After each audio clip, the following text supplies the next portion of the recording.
ang mga nabuhat ni Senyor Pedro sa iyang pagpangalagad sa Hingog City, isip Vice Mayor sa Dakbayan.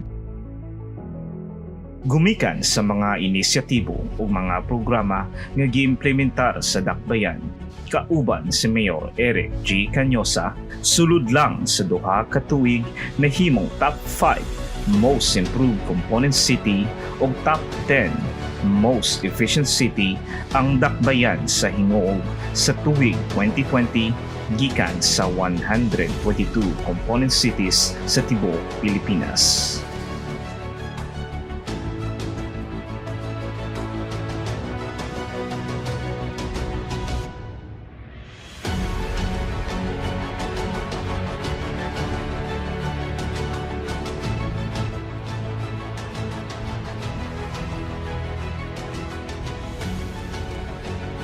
People's participation, pagkonsulta ug pakiglambigit sa mga katawhan, nagkadaiyang sektor ug opisyales sa barangay sa pagbuhat sa Barangay Development Plan kon BDP ug project prioritization aron maoy gihimong sumbanan sa tinuod ug haom nga pag-apod-apod sa mga programa, serbisyo ug proyekto alang sa katawhan.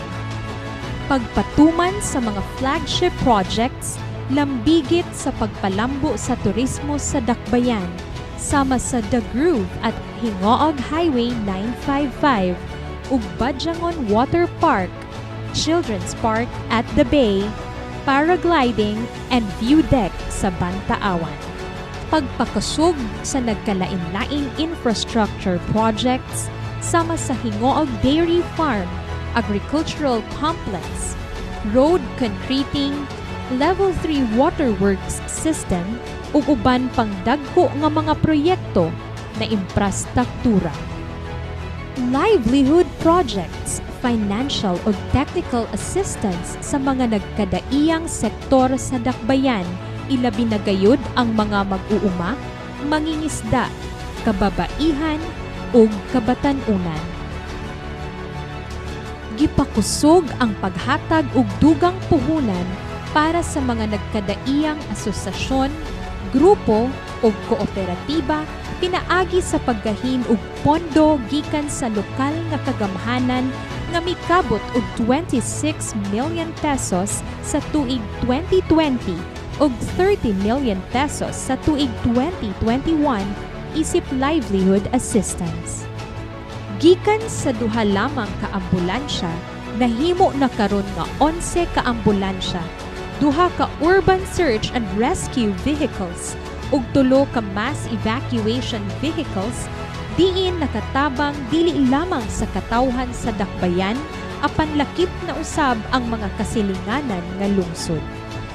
Pag-agak sa sektor sa kabatan-unan, pinaagi sa iyang youth empowerment programs ug paghatag og honorarium sa mga opisyales sa sangguniang kabataan aron mahimong epektibo ang ilang mga gimbuhaton ug tahas sa tagsa-tagsa nila ka barangay. Isip usa ka lideres, ako mapasalamaton kaayo ngadto kang Vice Mayor Peter Senior Pedro Onabia tungod sa iyahang inisyatibo nga hatagan og panginabuhian ang atong mga kabatan-unan ilabi na gayud sa Barangay Tagpaco.